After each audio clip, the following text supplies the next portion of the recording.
Graças a Deus. A paz do Senhor, amada igreja. Amém.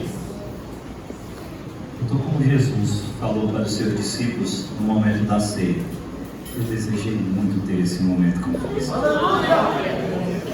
Jesus, ele curava, fazia milagres no meio do povão, alimentava, multiplicava pães, peixes, mas quando ele quis ter algo mais íntimo, algo mais ligado ao céu, ele separou um povo especial, assim como esse que está aqui, e disse: eu desejei muito ter esse momento com você.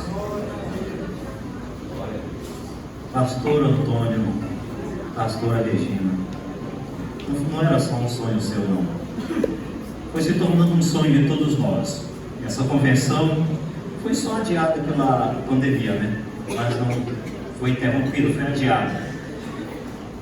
E desde já eu quero parabenizar o pastor Antônio, pastora Regina e toda essa equipe maravilhosa por tamanha organização, desde o início, né? Desde lá a gente já sai sabendo tudo o que vai acontecer, onde vai pisar, o que vai... Gente,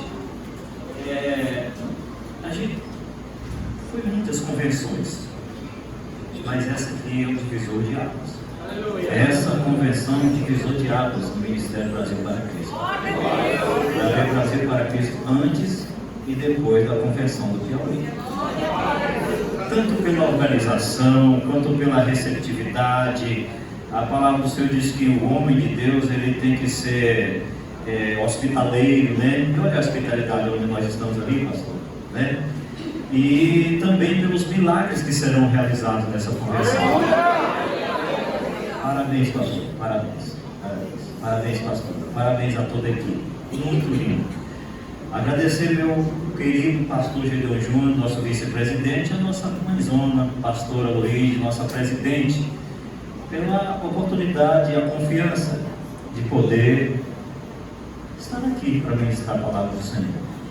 Muito obrigado, pastor, pela riquíssima oportunidade de estar aqui, conversar com os irmãos um pouquinho nessa noite sobre esse tema que não foi o pastor Gedeon Júnior que escolheu, mas sim o Espírito Santo.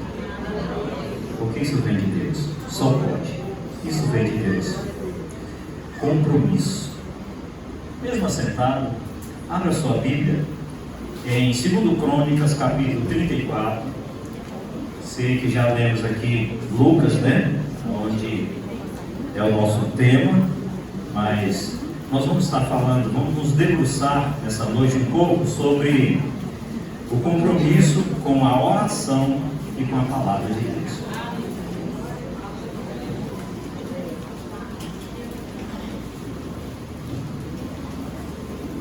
Eu quero ler apenas os 3 primeiros versículos, para que todos saibam do que se trata, o que vamos falar, sobre quem vamos falar. 2 Crônicas 34.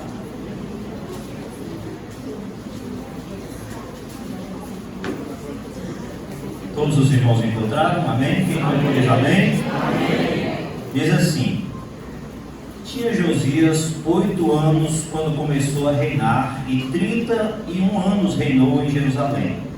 E fez o que era reto aos olhos do Senhor, e andou nos caminhos de Davi, seu pai, sem se desviar deles, nem para a direita e nem para a esquerda. Porque no 8º ano do seu reinado, sendo ainda moço, começou a buscar o Deus de Davi, seu pai, e no 12º ano começou a purificar a Judá e a Jerusalém dos altos e dos bosques e das imagens de esculturas e de fundição. Amém? Somente até aqui, porque a gente vai escorrer o texto, a gente vai estar buscando aquilo que o Senhor tem para nós nessa noite. Então, o nosso tema, como já foi falado, é compromisso. Compromisso, segundo o dicionário, né, o Wikipédia aí, é a obrigação assumida por uma ou diversas partes. Comprometimento é um acordo entre duas partes de que algo será realizado. Então vê-se aí que não é algo monocrático. É um acordo, um comprometimento, um acerto de que algo vai ser realizado. Não somente por vontade de uma pessoa, não é?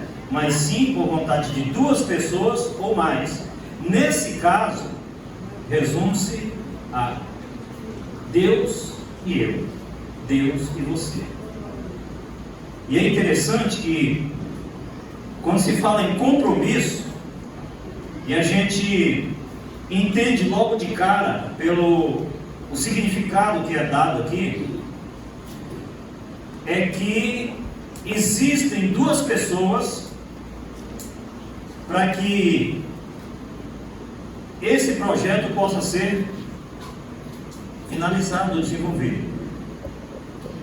E a primeira pessoa, a mais interessada de que esse projeto, esse compromisso, no final tenha o resultado esperado, é Deus, é o Senhor. E sabe o que ele diz sobre compromisso, sobre a palavra dele? Porque o compromisso é a palavra empenhada, né? A palavra dada. Ali em Jeremias capítulo 1, versículo 12, diz o seguinte: diz que Deus vela sobre a sua palavra para cumprir. Então já se começa por ele, eu estou descansado. Aí agora é comigo, porque Deus vai cumprir. Aleluia! É o compromisso de Deus. Deus falou nessa noite aos meus irmãos que vai ter milagres aqui. Aleluia! O meu compromisso é estar aqui adorando Ele esses 3 dias. No tocante a esta convenção. Louvado seja Deus por isso. Então eu preciso estar aqui. Louvado seja Deus. Então, esse é o compromisso de Deus para com aquele que tem um compromisso com Ele. Qual, pastor? Eu velo sobre a minha palavra para cumprir. Amém? Mas aqui nós estamos falando de um menino, do rei Josias. Josias começa a reinar, começa entre aspas, né? Um menino com 8 anos de idade. O que ia fazer um menino com 8 anos de idade? A não ser brincar, né? Pedir coisas desejáveis, como brinquedos ou, né, um alimento, algo assim, para sua família. Então, Josias é colocado no trono com 8 anos de idade. Por que, pastor, que isso aconteceu? O pai de Josias, não é? Amon, foi morto pelos seus próprios servos, e o povo, chamado, aqui que o texto chama de o povo da terra, né? O povo da terra, mataram aqueles que assassinou, né, que conspirou contra Amon, o pai de Josias. E eles pegam esse menino, então, de 8 anos de idade e colocam no trono. Agora, quem, em sã consciência, colocaria uma criança de 8 anos para reinar sobre o trono, principalmente do povo de Deus? O menino, né? O que vai fazer uma criança? Irmãos, foi exatamente esse povo da terra, esse chamado povo da terra. Mas esse povo era uma classe de gente, uma classe rica, uma classe que vivia da religião, de explorar os pobres, vivia da idolatria, da prostituição, vivia da adoração de ídolos estranhos. É um povo que não temia coisa nenhuma na hora de fazer um mal, ou até mesmo de matar alguém e dar um golpe de Estado. Era um povo que desfrutava das riquezas, eles dominavam. Então, como Amon agradava esse povo, porque Amon, o pai de Josias, ele também adorava as imagens, os ídolos, né? Concordava com toda a corrupção que aquele povo praticava, enriquecia e aproveitava de tudo aquilo ali. Então é morto, e aquele povo precisava permanecer no poder. Aí eles estrategicamente pegam um menino que era filho de Amon e colocam no trono, porque diziam eles no seu coração: que mal pode nos acontecer? O que uma criança pode fazer contra nós? Deixa ele lá, vamos fingir que ele reina, e nós aqui em cima vamos continuar enriquecendo, desfrutando de toda a riqueza, de toda a corrupção, e vamos colocar então esse menino para reinar. Então aqui a gente pode ver que foi pura estratégia, foi estratégia pura do povo da terra. Alguém pode dizer: nossa, então esse povo era um povo muito bom, né? Porque colocaram uma criança. Nada de bondade havia no coração daquele povo, nada, era simplesmente estratégia para continuar com os seus poderes, com as suas riquezas, e explorando o povo na idolatria, né? Se inclinando para o mal ali. E é interessante que o menino começa ali com 8 anos de idade. Certamente seu instrutor, sua instrutora era sua mãe, e a mãe desse menino vai conversando com Josias, com aquela criança ali, e o povo estava muito feliz com aquela criança, com o menininho, e nem imaginava que esse menino ia crescer, né? E ali praticavam a corrupção, desfrutavam de tudo aquilo. Só que esse menino, com 15 anos a 16 anos, começa a fazer uma coisa que o corrupto não quer, o reino das trevas nem sequer pensar, não pode. Esse menino começa a buscar ao Senhor, a ter um compromisso com a oração. Espera aí, não era esse o projeto do povo da terra. O povo da terra estava muito feliz, estava desfrutando do bom e do melhor. Oração, Deus, Jeová, de forma alguma para aquele povo. Esse menino começa a orar a Deus por volta de 15 anos para 16 anos. Quando esse menino começa a orar a Deus, as coisas começam a sair do plano terreno, do plano da terra, e começa a entrar em outra atmosfera. O coração começa a mudar as coisas em outra dimensão. Você quer mexer com o mundo espiritual? Tanto com as hostes malignas quanto o reino celestial. Começa a orar a Deus. Se debruça sobre o compromisso de buscar ao Senhor, de orar, se prostrar diante de Deus. E um menino com 15 anos de idade entendeu isso e começou a orar a Deus, a buscar a Deus. Eu começo a imaginar o movimento que começa a acontecer ali, os planos começam a ser mudados lá em cima, não é aqui embaixo ainda, porque o povo da terra talvez nem sabia que esse mal contra eles estava acontecendo, mas que nas regiões celestiais, na glória eterna, já havia uma ordem, já havia uma organização, já havia uma manifestação do poder de Deus, já havia um projeto sendo realizado, porque havia um menino orando a Deus, havia alguém que tinha compromisso de buscar a Deus, ia mexer com tudo, aquilo ia mudar tudo, tudo ia ser diferente. Então o ministério daquele menino, o reinado daquele menino começa aqui. Não foi com 8 anos de idade, foi aqui, com 15 anos, 15 para 16 anos.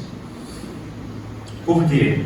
Porque esse menino, talvez alguém conta para ele, menino de 8 anos não tinha noção do que significava reinar, ainda mais reinar sobre Jerusalém, sobre Israel, sobre Judá, sobre o povo de Deus. Ele não tinha noção. Mas quando ele começa a orar, ele começa a entender o que é tomar conta do povo de Deus. A oração, ela nos leva a dimensões, irmãos, inimagináveis. Interessante que Daniel não sabia, mas quando ele começou a sua campanha de oração, o Senhor diz: olha, meu filho, no dia que você começou, já partiu a ordem do céu. Já tem ordem vinda, viu? Já tem ordem, já partiu a ordem do céu. Enquanto esse menino orava a Deus, a mente dele ia abrindo, o coração desse menino ia abrindo, o entendimento desse menino ia abrindo. E eu creio que o fato de Josias estar orando a Deus, estar buscando a Deus, o motivou. Olha como a oração, não estou falando que ela nos leva a dimensões diferentes. Aquele compromisso daquele menino de orar a Deus levou ele a uma dimensão maior. Ele orando a Deus, ele disse: mas espera aí, como é que eu posso estar orando a Deus mediante de tantas imagens de escultura, tantos bosques, tantos altares, tantos deuses malignos, tanta idolatria? Eu imagino Josias se destacando ali para orar. Chegava numa sombra e dobrava o joelho para buscar a Deus e começava ali. Quando ele olhava para cima, aquela sombra era de uma estátua, de um bosque, de um Deus. Saía dali, ia para outro canto, encostava num muro e via: peraí, isso aqui é um altar para um Deus estranho. Não dá para orar assim. O homem de Deus, que quer ter uma vida consagrada a Deus, de oração, ele precisa sair do meio de todo o pecado, de toda a corrupção, de tudo aquilo que não presta. Orar a Deus é se separar. É tanto que o conselho de Jesus, quando nos dá para orar, diz: olha, você quer saber? Fecha a porta, entra, vai no teu quarto. Fecha, entra no teu quarto, fecha a porta após si e clama ao Senhor teu Deus, que oculto te recompensará. E se separar, santificar, significa separar. E a oração nos leva à santificação. E Josias, então, não consegue sequer orar no meio de tanta idolatria, de tanto ídolo, de tanta podridão, porque Josias havia herdado aquilo que nós chamamos de herança maldita, né? Ou herança maldita.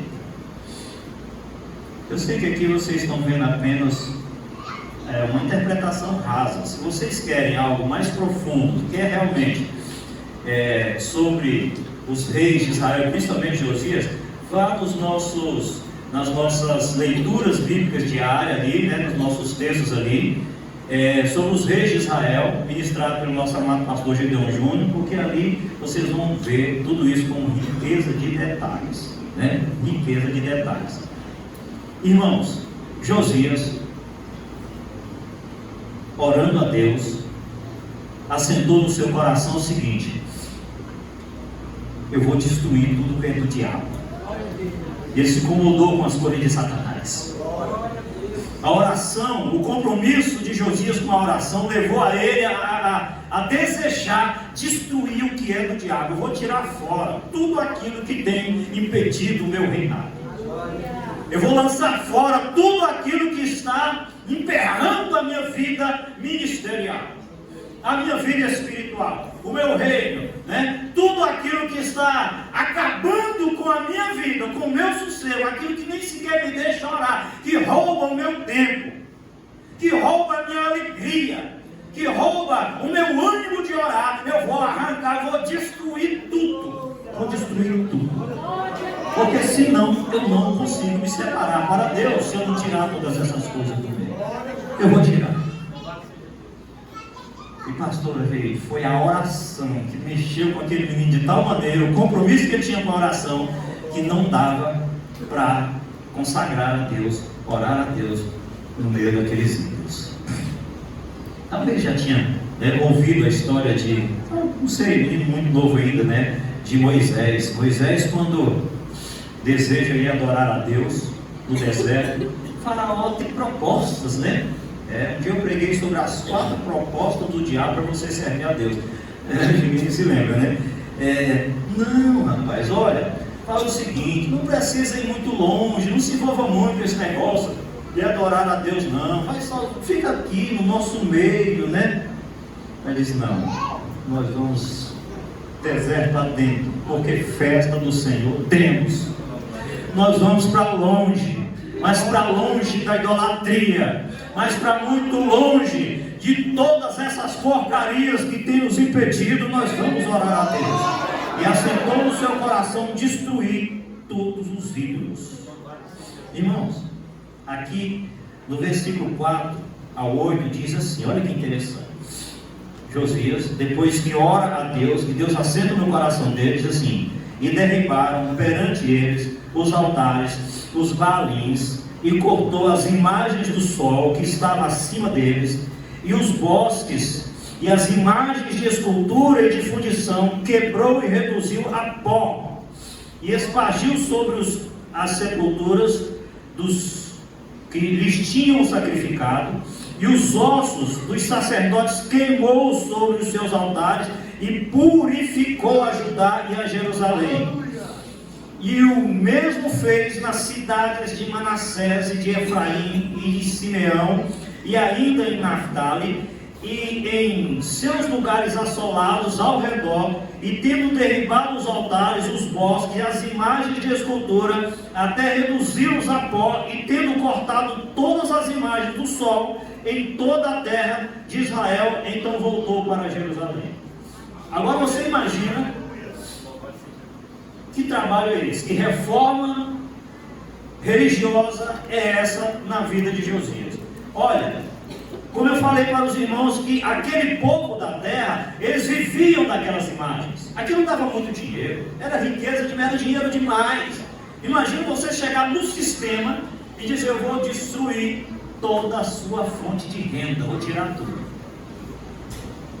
Era assim a sua sentença de morte, era o rei que tem. Por que o povo da terra matou os servos de Amon por ter matado? Porque Amon era segurança para que aquele povo pudesse continuar se prostituindo, né? Adorando a deuses estranhos, praticando corrupção. Então, destruir tudo aquilo significava colocar a vida em risco. Só tinha uma coisa: Josias já tinha assentado isso no seu coração, já tinha assentado em buscar a Deus, e isso não tem volta, irmãos. Não tem volta. O homem que entrou na presença de Deus, a mulher que entrou na presença de Deus e assentou no seu coração em orar a Deus, é algo que não pode ter volta. Já está envolvido com o céu, já houve o movimento do céu, já partiu ordem divina, não pode voltar atrás.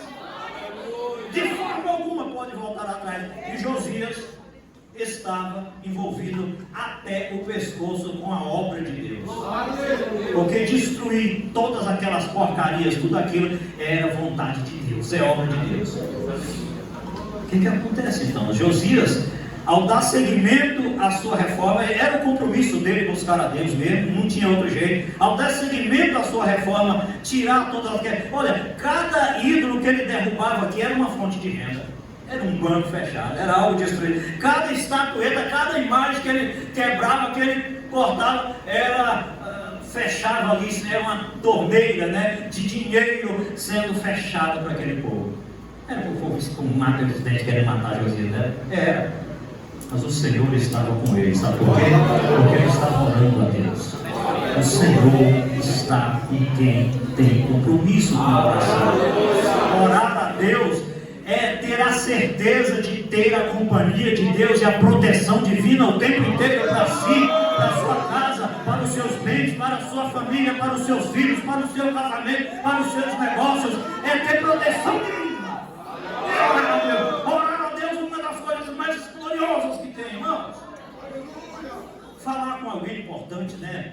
Já é maravilhoso, uma honra, né? Por exemplo, eu estou aqui me sentindo lisonjeado, honrado por falar com tão grande grupo, pessoas. Agora imagina falar com o próprio Deus, sem pagar imposto, sem falar com Deus. É muito gostoso, é muito gostoso. Aí Josias passa essa reforma. Josias dá seguimento à sua reforma. A ação da reforma parte agora o que então? Para a casa de Deus, tendo derrubado tudo aquilo ali, tendo purificado Judá, tendo limpado todas as cidades, ele parte para a casa de Deus.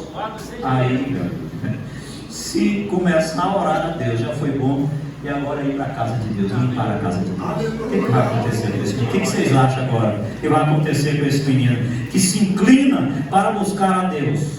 As coisas ficam muito mais sérias. Sabe por quê? O negócio não era fácil. A casa de Deus, se os becos, as ruas, as praças, as cidades já estavam fedendo as narinas de Deus de tanta idolatria, imagina como é que estava a igreja, o templo de Deus, a casa de Deus naquela época. Irmãos, não só dentro, mas em volta da casa de Deus havia tanto demônio, tanta imagem, tanta idolatria. Até dentro, né, pastor, da casa de Deus tinha uma estatueta gigantesca da deusa Aserá. Vocês imaginam isso dentro da igreja, irmãos? É de chorar, não é? O povo de Deus, a igreja do Senhor. Ali dentro tinha uma estatueta, né, um ídolo estranho da deusa Aserá. E a casa de Deus era feita de lugar de prostituição. Havia recâmaras e havia lugares na casa de Deus em que chegavam nos dias de culto, principalmente a essa Diana, né? A Diana é a deusa dos Efésios, né? Perdão, a Será, e faziam-se orgias. Os homens se separavam aqui, os homens iam para um local com as mulheres dos outros homens, e as mulheres iam com outros homens. Aquela orgia, coisa horrenda na casa de Deus. Vocês podem entender em que Josias tinha se metido? Só quem tem compromisso mesmo com a obra de Deus encara realmente esses desafios, né? Mas ele começou muito bem, ele começou logo orando, ele não começou, né? Ele começou orando a Deus. Diz a palavra do Senhor, irmãos amados, que aqueles homens desceram ali para a casa de Deus e começaram a reforma, e derrubando altares, destruindo ídolos, estatuetas, quebrando, reduzindo a pó ali a imagem da deusa Será. Imagina naquele monte de coisa trabalhando ali, o que é que aquele povo acha no meio daquele monte de pó de poeira? A palavra de Deus. Acharam a Bíblia, a Bíblia não é porque foi só parte. Deuteronômio, né? Deuteronômio. Acharam só Deuteronômio. Você imagina, irmãos? Imagina que aquele povo achou o livro de Deus. Agora, não falei que quando começou a oração de Josias, partiu uma ordem lá no céu, já era tudo programado por Deus, já estava, tinha alguém orando, alguém ia achar a palavra de Deus, porque estava orando. Olha o versículo de número 15, vamos lá, versículo de número 15. Depois de ter purificado a casa, ter purificado a cidade, ter purificado tudo, o versículo de número 15 diz assim: e Ilquias respondeu e disse a Safã, o escrivão: achei o livro da lei na casa do Senhor. Essa frase é isso aqui. Peraí, não é algo tão simples não. Eu quero até que todos repitam comigo essa frase, ó. Achei o livro na casa do Senhor. Em algumas versões é o livro do concerto, né? Achei, ó, não vai à casa de Deus não, senão você vai achar a palavra de Deus. Se você for à casa de Deus, você vai achar a palavra de Deus. Encontrei a palavra de Deus. Eu achei a palavra de Deus. Eu achei, irmãos. Eu imagino a emoção de Ilquias ao falar dessas coisas. Quando ele olha para aquele, quando ele vê aquele livro ali, o que bate no coração de Ilquias?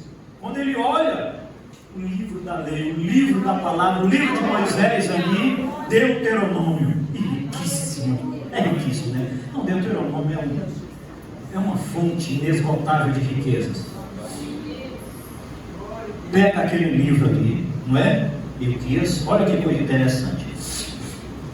E entrega para Safã, né? Vamos lá, versículo de número 15, né?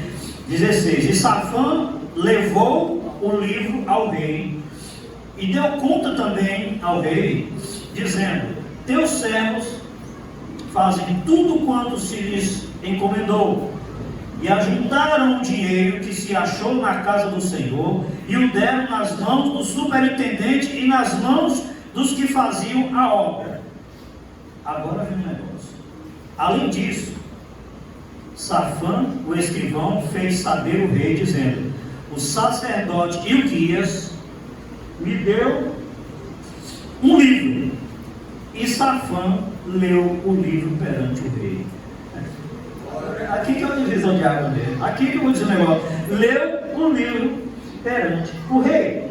Safã, ao ler o livro aos ouvidos do rei, diz a palavra de Deus aqui, assim, ó: sucedeu, pois, que, ouvindo o rei as palavras da lei, rasgou as suas vestes. Vocês acham que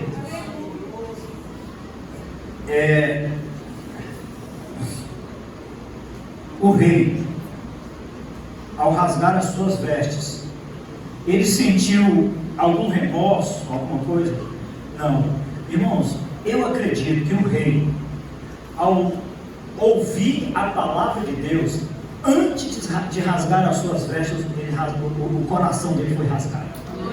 O coração dele foi dilacerado pela palavra de Deus. Porque ao ouvir da palavra de Deus, a cada palavra lida, aquele coração ia se despedaçando na presença de Deus. Cada palavra de Deus ouvida era algo de muito grande acontecendo dentro do coração daquele rei. Ideias, sonhos, projetos, arrependimento.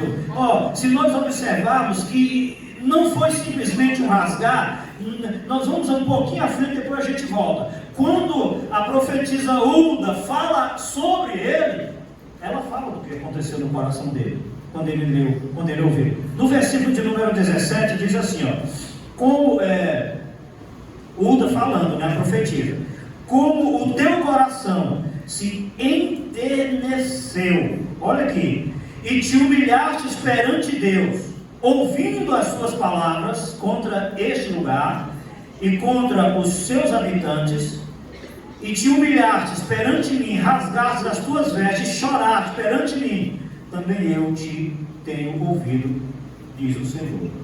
Irmãos, a palavra de Deus, ela causou esta reação no coração de Josias. Causou esta reação. A palavra de Deus não é um negócio, gente.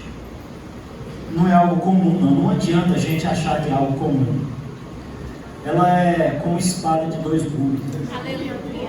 Ela penetra até a divisão da alma, das juntas e medulas. Ela muda pensamentos, sonhos, projetos, ideias, desejos. Ela muda tudo. Ela muda, ela causa revolução. A palavra de Deus causa revolução. Olha, irmãos, nessa convenção vai nascer tanta coisa, vai fluir tanta coisa. Muitas coisas nascerão por causa da palavra de Deus que será ministrada esses 3 dias. Por isso Deus te trouxe aqui. Meu Deus. Então o rei ouve aquilo ali, rasga o seu coração, se humilha e conversa com os seus servos, né? Dizendo: vá, a profetisa Hulda, a consultar a Deus porque isso tudo. Porque quando ele leu a palavra, ele abriu o entendimento e ele podia entender não só o que tinha acontecido, mas o que ia acontecer. Este é o segredo da palavra do Senhor. Nós sabemos o que vai acontecer. Nós sabemos que vai haver o arrebatamento. Nós sabemos que o Senhor está prestes a levar para a sua glória o seu povo. Nós sabemos o que fazer, nós sabemos que decisão tomar, nós sabemos como proceder. Por quê, pastor? Por causa do compromisso que esteja aqui. Nós sabemos por causa do compromisso que temos com isso aqui, com a palavra de Deus.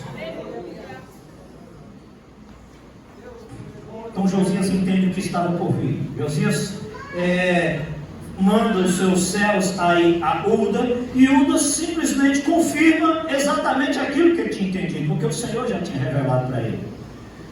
Olha, todos os porquês, todos os serás, tudo é findado, tudo é revelado, tudo é mostrado quando a gente abre isso aqui.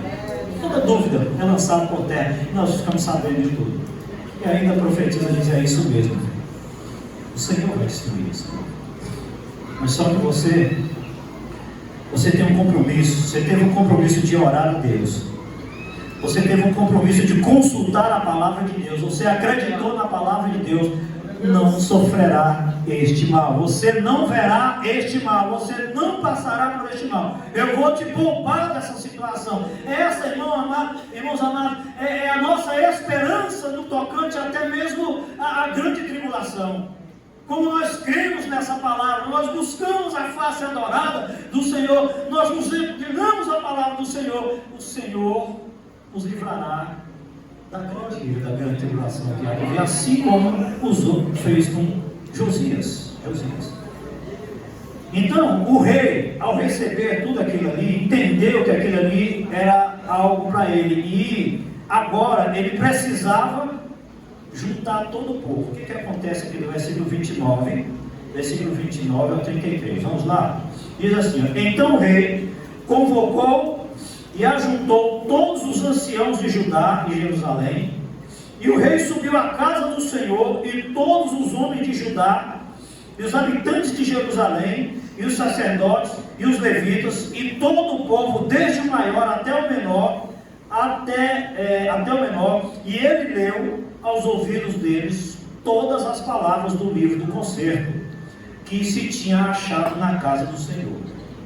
Então, dando seguimento, versículo número 32, diz assim: e fez estar em pé a todos quantos se acharam em Jerusalém e em Benjamim, e os habitantes de Jerusalém, e fizeram conforme o concerto de Deus, do Deus de seus pais. Aí me pergunta: peraí, todo aquele povo que vivia da idolatria, da prostituição, vivia da corrupção, eles aceitaram assim, de mão beijada? Como é que esse povo todo aqui agora aceita o conselho? O que foi que fez este povo aceitar o conselho? Porque, irmãos, se Josias chega ali diante daquele povo simplesmente fala: vocês, a partir de hoje, não vão mais adorar essas imagens, não vão mais praticar corrupção neste lugar, sem apresentar-lhes a palavra, ele seria bom. O que fez aquele povo ali? A palavra de Deus causou o impacto no coração daquele povo de tal maneira que o povo só fez um concerto depois que ouviu a palavra de Deus. Depois que todo aquele povo escutou a palavra de Deus, eles aceitaram abandonar os seus pecados.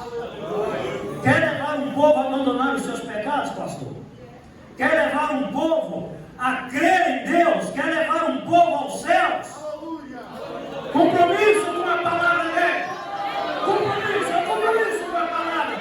Pastor, pai de família, obreiro, irmão, dirigente, quer levar um povo aos céus? Quer levar um povo a se arrepender? É a palavra de Deus. Um compromisso com a palavra de Deus. Jamais Josias conseguiria tamanha façanha se fosse tentar pelos seus próprios méritos, pelas suas próprias conversas ou pelo seu próprio conhecimento. Mas ele levou todo o povo a ouvir a palavra. E assim como Deus transformou a vida de Josias, o coração de Josias, através daquela palavra, ele mudou todo aquele povo. por que nós estamos aqui hoje? Porque alguém deu essa palavra. Sabe por que nós hoje recebemos o Espírito Santo, o perdão, a misericórdia, a graça? Um dia estavam na obra, John Hus, William, Martin Lutero, eles voltaram para isso aqui. A palavra, irmãos, a palavra não adianta ter a palavra. Compromisso com a palavra, eles tiveram compromisso com essa palavra. Por isso nós chegamos aqui.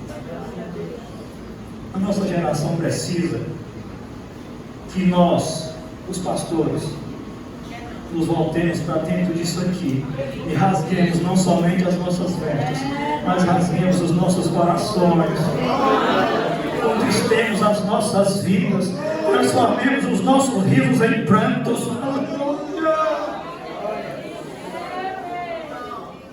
Porque esta é a lâmpada para os nossos pés, luz para os nossos caminhos. Esse é o nosso alimento.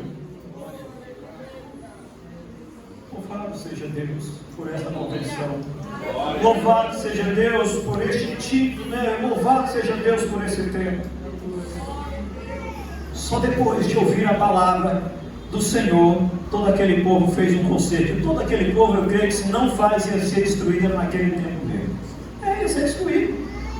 A sentença já estava dada por Deus, não adianta.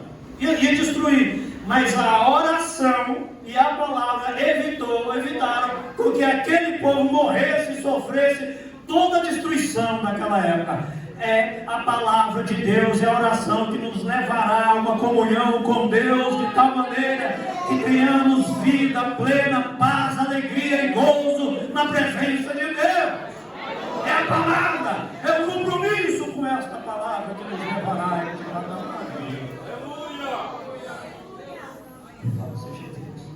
Eu sei que o rei Josias vai à casa do Senhor com todo aquele povo. Já pensou um rei na frente andando, talvez cantando um hino, e aquela multidão de gente atrás, por causa da palavra de Deus? É gostoso, né? É assim que vamos entrar no céu, é assim que estaremos na glória do Senhor. O povo também precisava ouvir aquela palavra. De forma alguma aquele povo ia se converter se aquele povo não ouvisse a palavra de Deus. E aí o que acontece? Nós já estamos quase encerrando, mas olha só. No versículo de número 35, a gente vai ver o seguinte. Olha o que diz aqui no versículo de número 35 do capítulo 36, tá? É porque esse texto, essa história vai até o capítulo 35, né? 35. Capítulo 35, versículo 18. Como é que termina essa história? Nunca, pois, se celebrou tal Páscoa em Israel. Desde os dias do profeta Samuel, nem o rei de Israel celebrou tal Páscoa, como a que celebrou Josias, com os sacerdotes e levitas e todo Judá e Israel que ali se acharam, e os habitantes de Jerusalém. O que nos leva a pensar um versículo como esse, depois que a gente fala de um local que estava totalmente dominado pelo diabo, dominado por Satanás? Como começa a história de Josias? Como começa essa reforma religiosa aqui de Josias? Espiritual, se é que assim se pode dizer.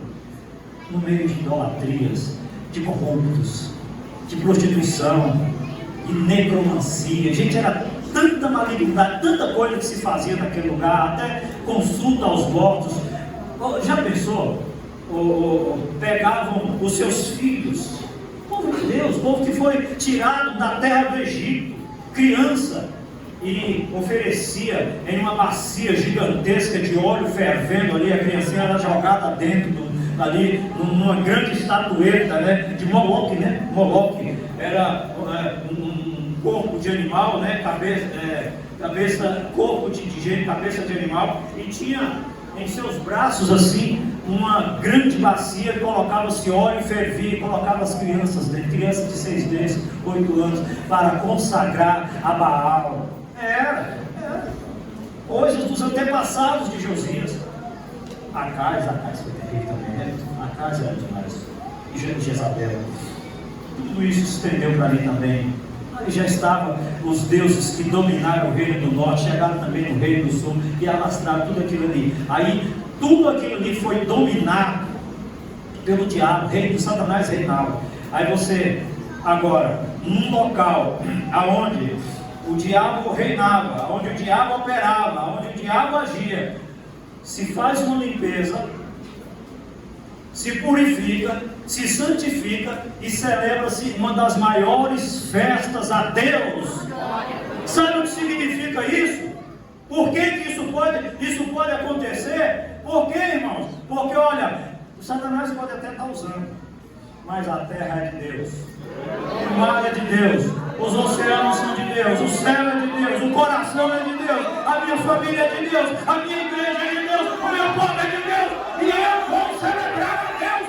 Não importa o que o diabo tenha tentado colocar, eu vou celebrar a Deus, eu vou celebrar a Deus, eu vou ser cheio do Espírito Santo, falar em línguas, profetizar, limpar a minha vida, eu vou purificar a minha vida, purificar a minha casa, purificar o meu povo, purificar a minha família, através da oração e do jejum e da leitura da palavra. No lugar onde Satanás dominava, agora se celebra uma das maiores festas, das maiores Páscoas. Uma Páscoa daquela só Samuel fazia, né? Samuel fazia, entende? Samuel fazia, sabe o que ele fazia? Mas Josias conseguiu essa façanha. Por quê, pastor? Porque buscou a Deus. Porque orou e Deus respondeu. Pastor, Deus ainda ouve a oração. Em meio a tantas coisas, Josias não estava no meio daquilo tudo. Escute só, já estou encerrando. Aconteceu comigo esse ano. Vocês vão ver se Deus responde a oração ou não responde. Pastor Jair, boba nem nada, já me chamou logo de cara para contar esse testemunho lá na sede. Quem assistiu já viu, né? Um irmão meu, problema de diabetes, ele foi pescar no rancho dele e foi com um povo. O povo voltou e deixou ele lá. E o meu irmão tinha pouco remédio e acabou o remédio para o diabetes. E aí foi passando os dias, ele foi enfraquecendo. Não tinha, sabe? Quando alguém de noite um dia, ele ficou um mês ou mais, né? Mais de mês, acabaram os seus remédios, para quem tem diabetes, né? Aí o meu irmão foi enfraquecendo. De repente mandaram um vídeo para mim, dizendo: olha como é que está o seu irmão, Jurandir, está quase morrendo. Ele tentando se levantar e para tomar algum copo d'água, fazer um chá, alguma coisa. Eu vi meu irmão, quando mandaram o vídeo para mim, eu falei: meu Deus do céu, meu irmão está morrendo. E ele assim, cansado, muito cansado, e dizia assim: se não aparecer ninguém aqui, se o meu irmão não vier me buscar, eu não vou aguentar. E eu longe, quase 200 quilômetros, de noite. A única coisa que eu fiz com a minha esposa foi orar. Vem cá, minha filha, vamos orar. Oração. Senhor, dê vida, não deixa a morte levar, porque esta madrugada eu estou indo buscar o meu irmão. Oramos a Deus, oramos. E nós partimos de madrugada para buscar o meu irmão. Quando nós chegamos lá, ele estava dentro de uma barraca, dessas barracas de camping, e ele não dava mais conta de sair, de levantar. Ele levantou engateando assim, botou a cabeça de fora, sabe, acabando. Gente, que doença terrível. Aí ele só disse assim: me ajuda a sair daqui, eu quero ir ao banheiro, eu quero urinar. A gente pegou ele ali, tirou dali, colocou no banheiro, e a gente correndo, jogou ele no carro e embora, porque aí corre, quando a gente chega em Sobradinho, no hospital de Sobradinho, na UPA de Sobradinho 2, os médicos olham e eu conto a situação. O médico olha, a glicemia, né, dele estava a 900, morrendo. Eu tenho a minha esposa tem um cunhado que o primo dele deu 600 e pouco, deu 3 paradas cardíacas e morreu. Sabe por que meu irmão ainda estava vivo? O que nós fizemos de noite? A oração. O Senhor não morra, não vai morrer. Irmãos, quando os médicos viram aquilo, correram todo mundo em cima e tal, eu falei, mas que correria é essa? No meu pensamento, meu irmão só estava fraco, né? Quando dava comida ali ia ficar bom. Era o meu pensamento, pastor. Era o meu pensamento. O que acontece? Meu irmão, o médico me chama, corre para lá vermelha, né? E me chama e diz assim: você é o que do seu Jurandir? Eu falei, sou irmão. Ele só olhou para mim e falou assim: passou demais da hora, não tem mais o que fazer. Seu irmão pode ir a óbito a qualquer momento. Aí você imagina, eu estava naquela adrenalina, correndo de madrugada, nem dormi à noite e tal. Naquele momento, acabaram todas as minhas forças. Eu me sentei assim e comecei a suar. Minha esposa, o que foi, amor? Eu falei, olha, Julinha está morrendo. A gente chama de Julinha, está morrendo. E eu fui para casa com a minha esposa e fui para um canto assim, eu comecei quando eu vi por mim, eu estava chorando, porque assim, eu falei com Deus, Senhor, tem um mês que eu perdi minha irmã, tinha um mês que minha irmã mais velha tinha morrido, mas esse aí é meu irmão caçula, deixa ele comigo, não leva ele não. Eu tinha falado com Deus, orando, pedindo a Deus. E aí acontece o seguinte, mexe-se com ele lá e tal, aí manda para o hospital de Sobradinho para amputar o pé, que já tinha necrosado, tá? Todo o pé. Aí, ele ainda, eu falei, mas está vivendo, né? Eu estou orando. E entrou todo mundo em oração, a igreja toda orando, a gente foi pedindo, o povo orando, oração. Aí, um dia eu chego no hospital de Sobradinho, ele jogado no chão, porque ele disse que veio mancando, melhorou um pouquinho, né? Já tinha melhorado, passou aquele primeiro período. E ele foi ao banheiro, tirar a cama que ele dormia e levar, e ele dormiu no chão. Aí ele falou com o médico, e o médico falou, seu Jurandir, o senhor procura um outro hospital, um outro lugar, porque aqui não tem como amputar o seu pé, não tem equipe médica, ele já está podre, sabe que aquilo ali se passar, mata, né? Aí ele falou comigo, e eu conversei com ele, graças a Deus já tinha passado aquele primeiro período, né, mais difícil, Deus já tinha operado o milagre, e eu fui para casa. Aí, irmãos, aqui no meu coração, eu levantei de madrugada, e já estava alguns dias de madrugada orando. Eu falei, Senhor, o médico disse que o meu irmão tem que sair do hospital, tem que procurar, ir para onde? Fazer o quê? Para onde? Que não tinha como operar. Não tinha equipe médica, não tinha cirurgião, não tinha ninguém. Deus,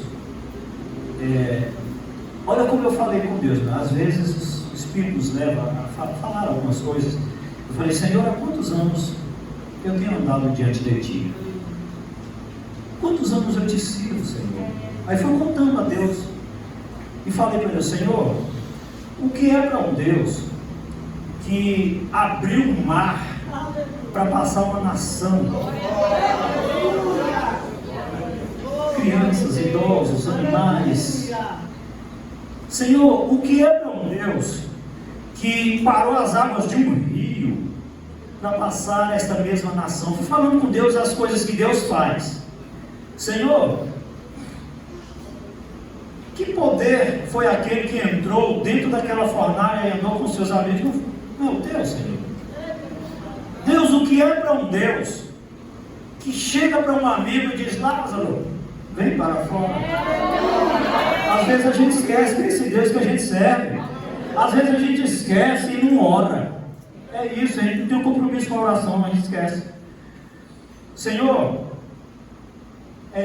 és tu, e a ti que eu sirvo, o mesmo Deus, o mesmo poder. Aleluia. Olha, Deus, não tem equipe médica, não tem solução, nós não temos condições, mas eu quero fazer um desafio contigo nessa madrugada, Senhor. Eu sou teu servo. Se sou teu servo mesmo, Senhor, se te sirvo, eu quero a cirurgia do meu irmão hoje, quando o dia amanhecer. Tem hora que a gente o crente é assim, entendeu? Fui dormir, passei a madrugada toda, umas 6 e pouco, fui dormir. Aí ligam 8 horas para mim o telefone Oi, o senhor Fernando? Sim. Corre aqui no hospital de Sobradinho, que é para você assinar a cirurgia do seu irmão, Jurandir. Vai fazer a cirurgia. Aí, meu irmão, eu corri lá e assinei aquele negócio todo, fez a cirurgia, um sucesso, uma vez. Ok, foi um grande milagre. Deus respondeu, não respondeu? Agora preste atenção, nós vamos encerrar. Aleluia. Nós voltamos lá no dia de marcar o retorno. Aí mandamos uma pessoa, depois voltamos. E todos, exatamente todos do hospital, a direção, o diretor e tudo falaram: não existe essa equipe médica aqui não. Não sei quem operou seu irmão. Palmas para Jesus, ninguém sabe do jeito. Ninguém sabe do jeito. Como que é? Não vai lá. Até hoje ninguém sabe quem operou meu irmão. Sempre não vem na equipe. Se for do céu, se for da terra. Mas Deus ainda responde a oração. Deus responde a oração.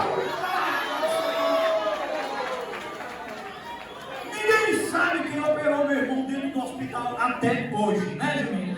Procurando lá, ninguém sabe quem operou meu irmão.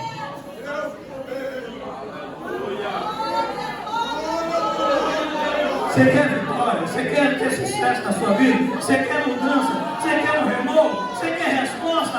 Ore a Deus e leia a palavra de Deus. Leia essa palavra. E ore ao Senhor teu Deus, porque Ele te ouve. Clama-me e responder-te-ei, e anunciar-te-eis coisas grandes e firmes que não sabes. Deus quer responder, ore. Deus quer falar contigo, leia a palavra. E essa conversão será de milagres. De muitos milagres. Amém? Vamos colocar de pé, oremos ao Senhor e agradecemos.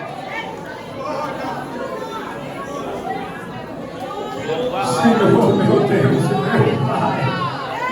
Oh, glória a Deus. Senhor, amado. Meu Deus, que glória é essa neste lugar, no meio deste povo, nesta noite, Senhor. Completa a obra, Senhor, meu Deus amado, em nossos corações, em nossas vidas, em nossos familiares, em nossos negócios, em nossos ministérios, em nossas finanças, em nossas igrejas. Faz a obra porque é tua, Senhor, porque é o teu povo, Senhor. Se foi possível, meu Deus, Josias celebrar uma das maiores Páscoas para ti, ó Deus, em um lugar que antes, meu Deus, era poluído, era dominado pelo diabo, Senhor. É, Senhor, amado, possível este altar aqui ser lavado, ser santificado, ser purificado, só para ti, Senhor. Então toma esses corações, meu Deus, eu apresento todos os corações aqui nessa noite, para que sejam santificados, limpos e purificados, para o louvor, honra e glória do teu santo nome. Em nome de Jesus. Amém.